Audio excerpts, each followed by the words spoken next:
Turn the bass down. Raise the treble. Turn the bass down. Okay, well, thanks for everybody coming out. This is the third of a four-part forum, public forum. Last night we were in the Cave Junction, Illinois Valley area for two different presentations. One at a forum basically like this at the Wild River Pizza, and then another presentation to the Cave Junction City Council. So you've got a little handout there in front of you. And just basically, I'll just go through this real quick. It's just kind of an opening type thing, and then I'll turn it over to Commissioner Bear Trigger, and we'll go from there. This is what our purpose is to find out your ideas, any ideas, and I don't care how crazy they are. I'll tell you, it's not on this list, but one of them is collect pine cones and BLM and Forest Service property and sell them for $5 a piece on eBay. First off, you can't do that. Sounds like a good idea. Maybe it would work, except you are taking a resource off of BLM and Forest Service land, and they're going to want their share. You just don't go out to Briggs Creek and dig up a bunch of rocks and use for landscaping, because they're not our rocks. They're the federal government's rocks. So anyway, this is law enforcement is what we're aiming at. And I'm talking law enforcement being law enforcement. I'm not talking fire department like the city of Grants Pass is involved in, because they are in the city of Grants Pass. They are in part of Josephine County. They are part of Josephine County. And not the other way around. So they have a police and fire department. Their police department is paid for through their own property taxes. So there are some things that they're left in and left out of. But we're after law enforcement only. And it's going to be directed, whatever it is on the ballot measure, we directed directly to law enforcement. And the reason we're going to do that, and we spelled out specifically, is that turns that over to the Secretary of State, and we get audited, just like the sheriff got audited for that levy that we're down in the second phase of that levy. We get audited every year, and then this county gets audited on our budget. So there's two checkpoints in it to make sure the money goes exactly where the voters said they wanted the money to go. So permanent funding for law enforcement. I've been 8 years on the city council in Grants Pass, and then almost 6 years here, and every year, every couple of years, this thing comes up to how to fund law enforcement, whether it be the city police or whether it be the Josephine County Sheriff's Office. And doggone it, I get kind of frustrated that we have a need for a sheriff's department and a sheriff's office in Josephine County, and yet we don't have the means to fund it. And remember, we'll get into the funding side of it. But we have a timeline. Now, I'm going to say this up front. We have to do something this November. It has to be in the November election coming up. And the reason for that is that sheriff is budgeted through June 30th of 2023. And we've done that by moving money around and borrowing from the road fund and cutting back on our own. In fact, the commissioner's budget, we cut that back $170,000 last year, another $15,000 our own budget this year. Trying to scratch the money, put it back in general funds so the sheriff can use that. We've got enough scratch together so he can keep his present level, which is not at, I don't think it's an acceptable level, but at our present level up until 2023. If we don't get something in November, we don't have another bite of the apple in May, because in May he has to give a 60-day notice to the deputies that they no longer have a job as of June 30th. If we don't fund it in November, the morale, and if I was a sheriff and a deputy and I had a wife and 2 kids, and I knew that it was, we don't have funding, I'm out of it. I won't even wait to get my notice. I'm going to be seeking employment elsewhere. So permanent funding for law enforcement is what we're after. And at the timeline, the sheriff's office is budgeted for present level of law enforcement services up to June of 30th, 2023. The mission of the Board of Commissioners is to present a permanent law enforcement funding option to the Josephine County voters in November of 2022 election. We will refer this to the voter. It has to go to the voter. Anything that we come up with as a way and a manner to fund law enforcement, it's got to go to you. Okay? The process to place a ballot measure on the November 2022 election may include up to 2 public hearings and a signed resolution by the Board of County Commissioners prior to the August 19th filing deadline of the county clerk. That's not far from it. That starts the process, but I'm going to tell you, we have to form an ordinance, and that ordinance is pretty long-winded. But when it comes out on the ballot language, the explanatory statement and the ballot language will be very, very specific and everybody will understand it, okay? That's the key point on the ballot. Potential solutions, we've got some ideas that float around here. We've had ideas brought to us in the past, ideas provided to the Board of Commissioners to be considered. Number one, a countywide transient lodging tax. That's for hotels. Countywide, city has one, but the county does not. A law enforcement levy, we all know what a levy is, has a time period, could be for 3 years, 4 years, 5 years. Business license fee for marijuana production. We can't tax marijuana, the product, because the state reserves the right to do that. But the production, there's an opportunity there to tag the production. Absentee property owner registration fee. We've got a tremendous amount of properties owned in Josephine County by people that don't even live here. And they don't live here, they don't see their property day in and day out, so therefore they don't take care of it. A lot of those, some of those end up on his desk under nuisance abatements and things of that sort. A law enforcement commercial activity privilege tax. Long-winded, what it amounts to is it's a business tax on businesses of 25 employees or more. Real tough getting to tax businesses. Also an ordinance, there's an ordinance, an idea floating around of a 3% seasonal sales tax on retail sales. And we will lay that out when we decide what we're gonna land on. We've got a couple other things. We're looking into, franchise was brought up at one of the meetings at Ambassador. Franchise, fees on like a utility fee. We don't know how that's gonna work out. We've got a lot of stuff that has to go to LC, Legislative Council, at the state level, make sure that it's constitutional and that we can actually do it, we're not violating some state statute somewhere. But we're concentrating on Josephine County. I don't care what Jackson does. I don't care what any other county does. This is Josephine County, this is where we live. We're Board of County Commissioners and the county is very, very near to all three of us. All the ideas presented by the community members at this forum and at the next forum are welcome and will be considered and vetted in totality. One of the things we've got to consider, and just to let us know how do we get into this thing, but 58 cents is our tax base. We couldn't change the 58-cent tax base. If you wanted to change the 58-cent tax base, you can't do it. That's what's stuck on Measure 50. Measure 50 locked us into that years and years ago. So at 58 cents, I'm going to give you an example of Medford or us compared to Jackson County. Jackson County's base tax base is somewhere in the neighborhood of $2 to 12 cents, somewhere along in there. Ours is 58. So they're almost 4 times what we collect here. So when we collect $1 million in Josephine County, they collect $4 million for the same assessed value of their property. They have 5 times the assessed inventory in Jackson County that we have in Josephine County. So 1 times 4 times 5. We collect $1 million from the citizens of Josephine County to run everything we've got to run, and they collect 20 at the same time, just because they're Jackson County and we're Josephine County. So we're here tonight, we're here, not here, this is not going to be a witch hunt. We're here to listen to you. And so with that, I'm going to turn it over to Commissioner Chairman Merritrigger, and he's going to kind of give you an idea how we got here, okay? And then we'll get into some question and answers and so on and so forth, okay? Well, first of all, thanks for coming.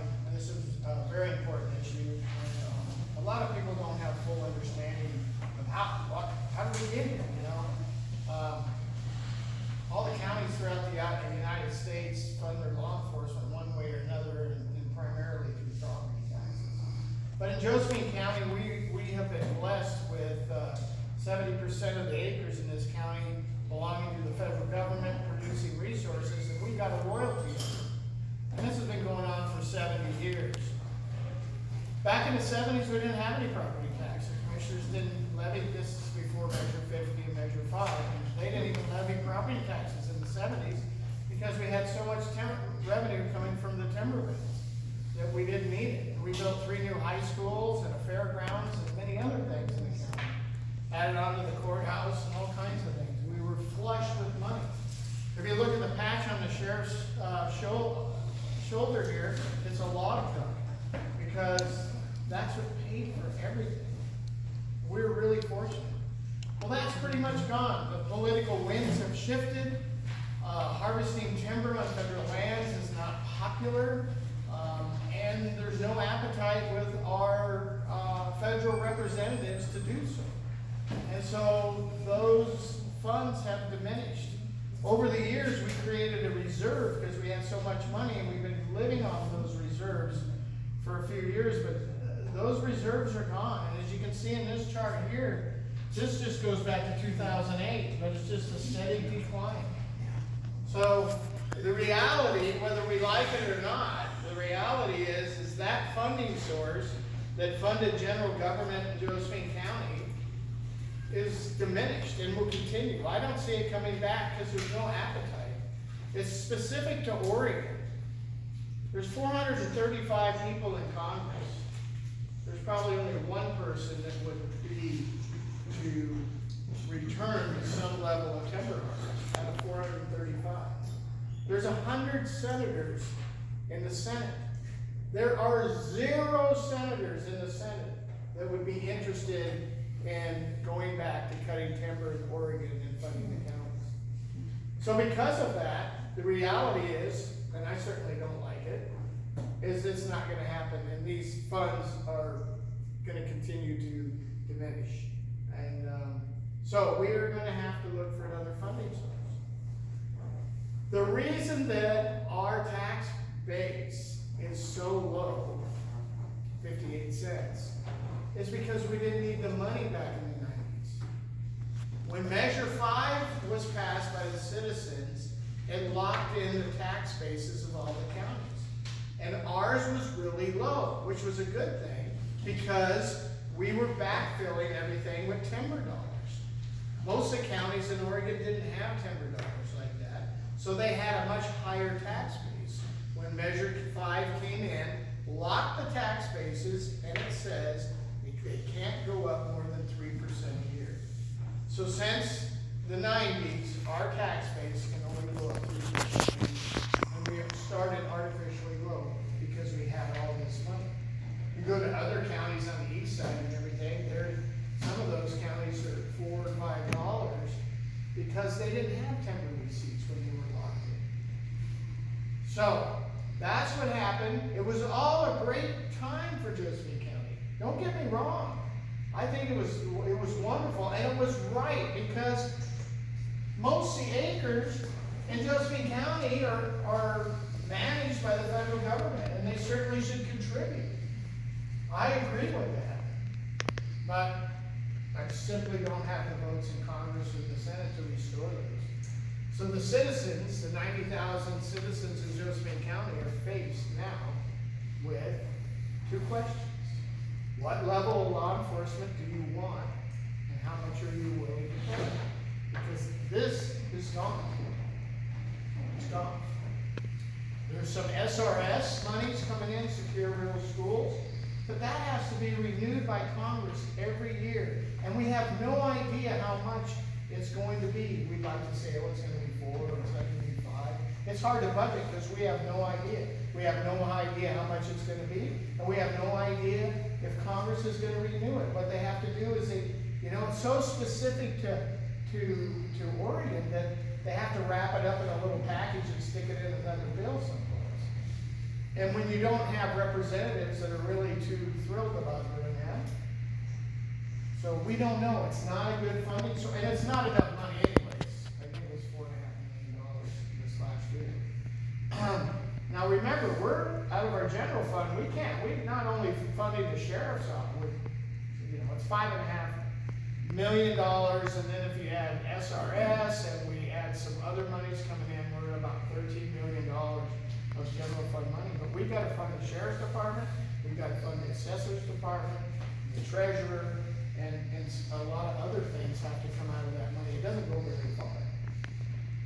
So anyways, there's also some PILT money, that's payment in lieu of taxes. So that was a scheme that came up that when the spotted owl issue and we stopped cutting timber, they threw PILT out there to kind of satisfy us a little bit. But again, PILT, we have no idea how much money is going to come in from PILT. We have no idea if Congress is going to continue to do it. So that's what we're faced with, and so if we're going to have a sheriff's department in Josephine County after next July, to some extent, we're gonna have to find another funding source.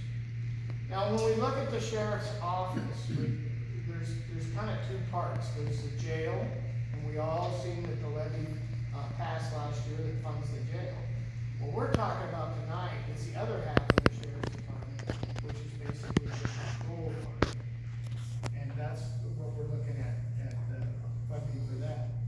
And that can be anywhere in that area from, you know, depending on what level, from 10 million to 13, 14 million dollars. And the other thing that we're really faced with that is kind of the gorilla in the room is this inflation. So if we use round numbers, we say we're gonna fund the sheriff's department at 10 million. Next year, that means 11 million. And the year after that, it means 12.1 because this crazy inflation. And we're all seeing it. We're all starting to feel it, you know? That's a $5 fine for having a phone. Cost you $10 yesterday. 5? Sheriff, here's $5. Let's get started. That's the best. So this is a hard discussion. This is a big discussion because we're right in the middle of an inflationary period that we haven't seen since the early 80s, late 70s, early 80s. 1. 2, we're a community with a lot of people on fixed incomes. And we have a lot of people that have very low incomes. So this is a very difficult conversation to have, but it's a conversation we have to have. And we're gonna have to address those issues. It's the reality. And, you know, it's easy for people to come up to me, wow, you know, you can dig in that budget and you can find this and look, I spent 8 years as a vice chair of the revenue committee in the legislature. I understand the budgeting process pretty well. And I'm gonna tell you something. I was shocked when I came as a county commissioner and I realized that 86% of the money, it's about a $190 million budget, 86% of that is earmarked. Can't move it around anywhere. Can't do anything with it. Road tax money has to stay with roads. Those guys, and it's grants. It's all grants. It scares the bejesus out of me because with these grant programs, if they ever do go away, that program disappears instantly. So we don't have, and if people say you can find the money, look, we found $1.5 million by cutting positions and borrowing money from the road fund, which we have to pay back, to keep the sheriff's department whole until July, 1st of July, end of June, as it would be end of June of next year. So this is where we're at, and we're vetting these ideas. Historically across this nation, it's mostly comes from property tax. But we can't raise up property taxes. Measure 5 says, which is probably a good thing. That kind of puts the reins on the government a little bit. But at the other side of the equation is, if you want services, you're gonna have to figure out another way to pay for those services without using property taxes. And the only way we can do that, historically, we could have a levy, but you know, we're trying to think outside the box. Some of these other things, you know, 3% seasonal sales tax, gas tax. We could impose a gas tax. Wouldn't that be a popular thing, right? So, I mean, we're trying to think outside the box. We're trying to get a good grasp on what level of law enforcement you want, and then we can work with the sheriff and our finance director to see how much that costs. It costs a lot of money. The sheriff's gas bill, the last time I looked, will increase enough this year to almost staff a deputy. Just the gas bill. So, this is what we're faced. I don't like it. If anybody followed me through my tenure in the Senate, I never took a tax vote. I've always said that people need to impose taxes on themselves, not representatives. That's my foundation. So I'm not here, trying to tell you what to do. I'm here asking you what to do. Is what I'm asking you what to do. So let's start that conversation. Yeah. Let's open that up. First of all, of the proposals that you see on the piece of paper there, is there any questions about any of those possibilities? Yeah, I have a question. Could you do a combination of Yes. those things? Yeah. Because that would reduce the hit on any one of them. Yeah, absolutely. Dave, can you clarify, just so everybody's clear on, what's the difference between a law enforcement levy and a law enforcement taxing district? A district has to have a board, and so there's a board that oversees it. The taxing district would be more of a permanent solution, sustainable. The levy is a period of time, so 3 years, 4 years, 5 years, and it doesn't have a board. It's just a set tax rate. Yeah, okay. And it goes on property tax. Those are both property tax. With a district and you have a board, how does that impact your role as sheriff? He works for the board. Yeah, I would basically work for the board.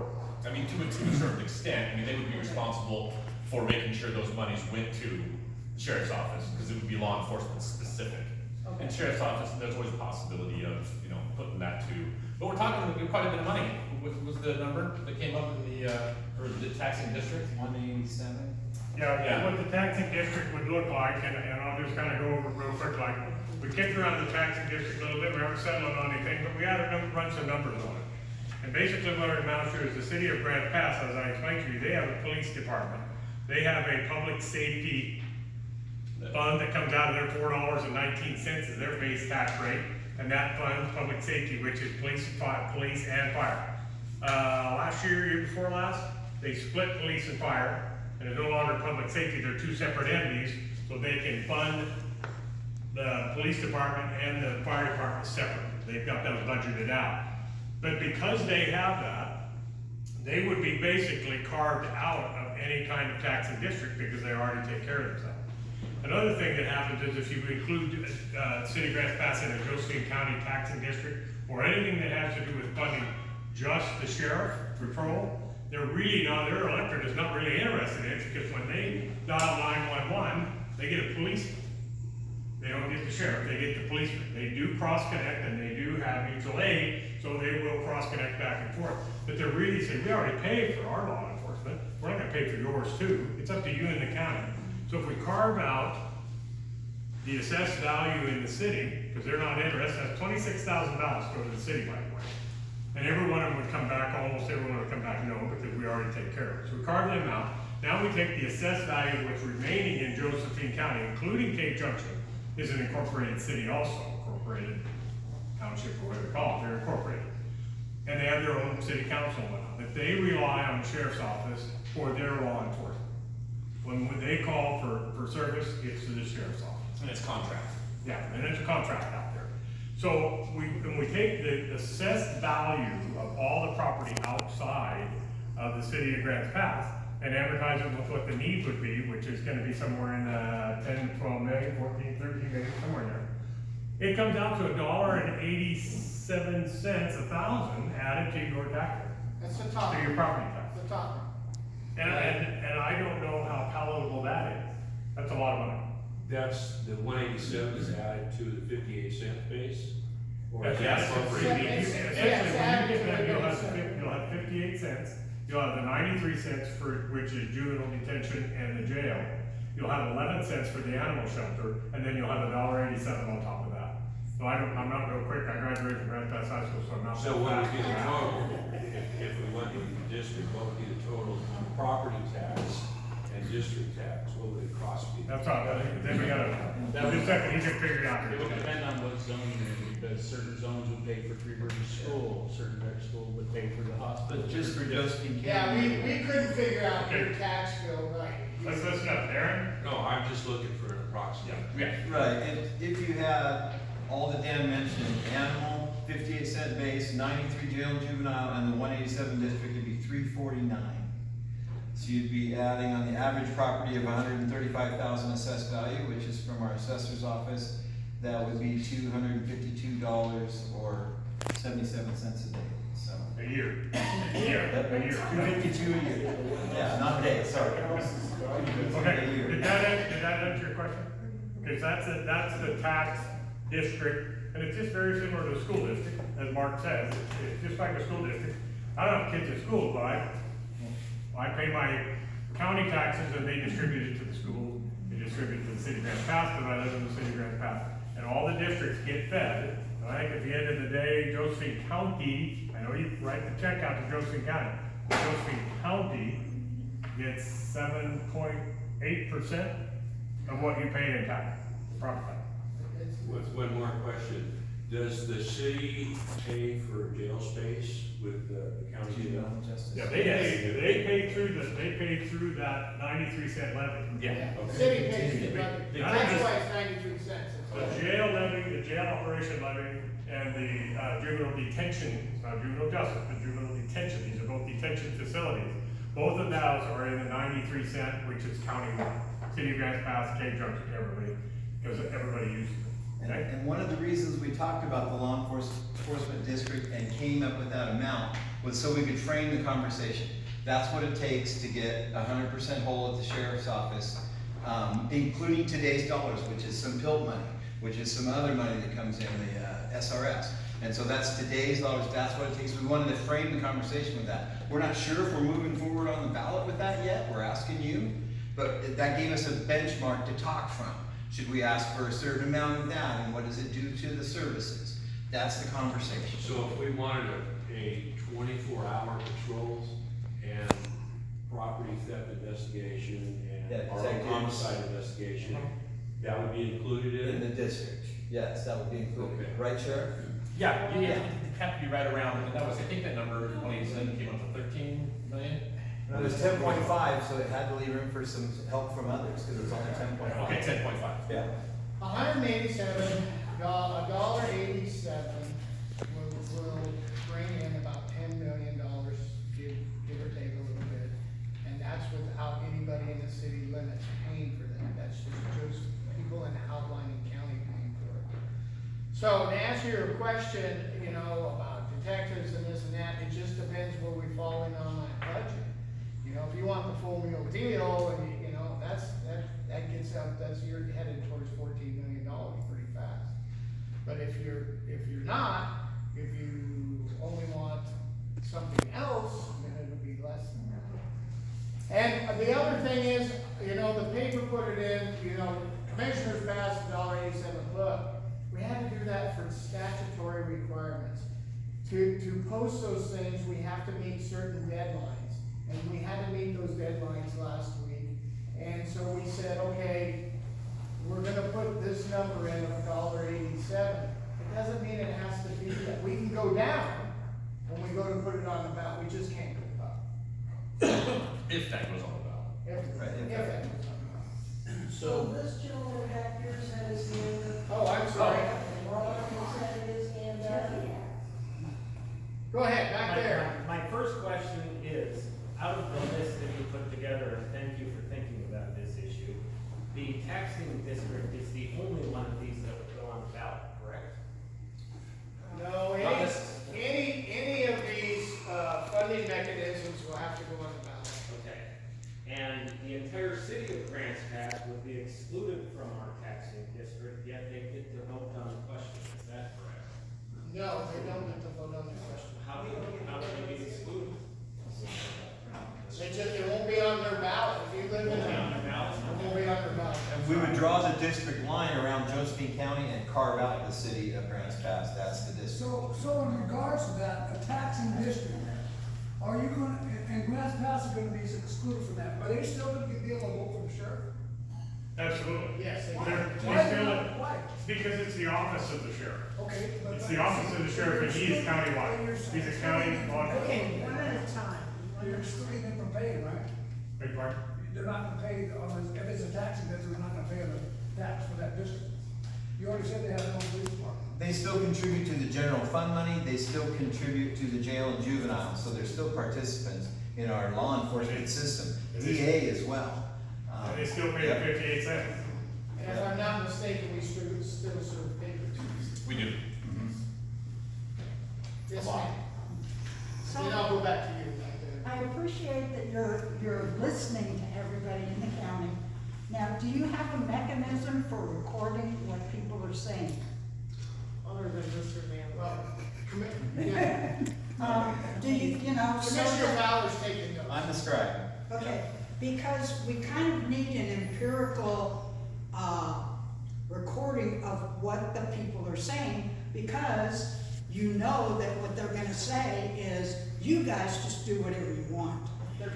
And then, my second question is, whatever you guys decide goes on the ballot, will you back it? Will you go to town meetings after the election and promote a tax increase? Because when you did, it passed, but you have never, you don't have a history of doing that. Well, I can tell you in the last, to answer the part of that, for the corrections of juvenile detention levy, Commissioner Young and I, Absolutely. we were everywhere. Yeah. And I that have was every intention wonderful. on doing it again. Yeah, I mean, we need the support of our elected officials to make our departments function. Well, and that's what we're hoping this whole process will do, that we'll be able to, in a week or two, come up with the one that was the most popular, and we think has the most chance of success, and put it forth, and we're gonna still have that discussion in front of you in meetings, so you can have input Okay, well, during we that need to time be as able well. to trust that you're gonna follow Yep. through. And it'll probably take a couple meetings, we won't decide in one meeting. All of these have to be vetted through legal, that's a big hanger. If I come up, I have great ideas and so on and so forth, then it goes to legal, you go, whoa. And we have a real good resource here, because he's been at the state level and knows the statutes inside and out. And I say, wow, let's go do this, he goes, whoa, time out. No, you can't do that. So we've gotta vet these things very thoroughly, and honest to goodness, we're kinda late in the game. Yeah, but shouldn't we're that gonna- have been done before you? We're gonna really have to before work you it. brought it out? Yeah. I mean, shouldn't this have already been vetted? I agree. I'm gonna burn a lot of midnight oil, we all are. Not just as sheriff and I did when we did the levy thing, 6 years ago? 6 years ago? We were everywhere. I mean, we went everywhere, and anybody that wanted to listen and wanted us to come and do a presentation, we were there, scheduling, and away we go. And I think that's very important. Oh, we have one back there, Over wait. here. I just have a question. You said that it'd be, the taxing district would have a board, correct? Yes. How would they be chosen, and is it a paid position? The taxing district is probably, and this is what I'm hearing from legal, would be the Board of County Commissioners, just like we are. Yeah, I get it. But just like we're the Extension Service Board, we're the board of directors for half a dozen different entities. And we have to, and it's not difficult to do to say, I am now here. I'm not here. I leave my jurisdiction at the door. I serve on the board of directors for ONC counties. I leave my jurisdiction at the door.